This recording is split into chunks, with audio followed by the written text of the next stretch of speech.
வணக்கம். காலத்தை வென்று நமது பழமையான தமிழ் இலக்கியங்களை எப்படி பாதுகாக்கிறோன்னு இன்னைக்கு ஒரு சுவாரஸ்யமான பயணத்துல பார்க்கலாமா?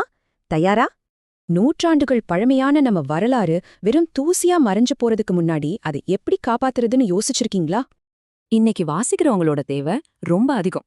நூல் உலகம் மாதிரி தளங்கள்ல 40,000க்கு மேலான தமிழ் புத்தகங்கள் இருக்கு. வெளிநாடுகள்ல லட்சக்கணக்கான புத்தகங்களை டிஜிட்டல் பண்ணிட்டாங்க. ஆனா தொட்டாலே உதிர்ந்து போற நம்ம ஓலைச்சுவடிகளை காப்பி கூட பண்ண முடியாதே. உதாரணமா செண்பகனூர் காப்பகத்துல இருக்கிற 1852ஆம் ஆண்டின் விலைமதிப்பற்ற தமிழ் லத்தீன் அகராதிகள் இப்போ மீட்கவே முடியாத அளவுக்கு சிதைஞ்சிட்டு வருது.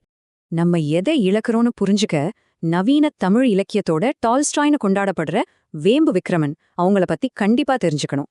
1928ல பிறந்த இவரு 50 வருஷத்துக்கும் மேலா அமுத சுரபி இதழோட ஆசிரியரா தன் வாழ்நாளையே இதழியலுக்காக அர்ப்பணிச்சிருக்காரு.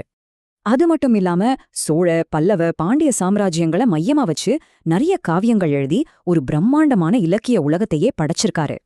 கல்கியோட பொன்னியின் செல்வன் படிச்சிருக்கீங்களா? அதோட பிரமாதமான தொடர்ச்சி தான் இவர் எழுதின புகழ்பெற்ற நந்திபுரத்து நாயகி நாவல்.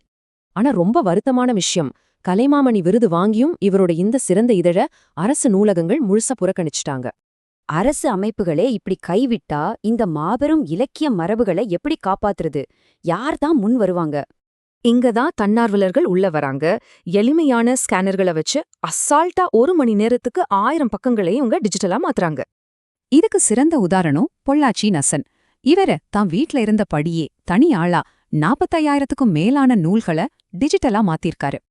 அதேபோல நாமக்கல் உள்ளூர் ஆவணப்படுத்தலும் யுகே மாதிரியான உலகளாவிய ஆன்லைன் தளங்களும் இந்த மாபெரும் புத்தக விநியோக இடைவெளியை நிரப்புது.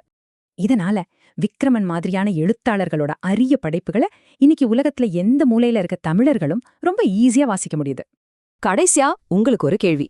உங்களோட சொந்த கலாச்சார வரலாற்றுல எந்த ஒரு விஷயத்தை டிஜிட்டல் பண்ணி நிரந்தரமா பாதுகாக்க விரும்புவீங்க?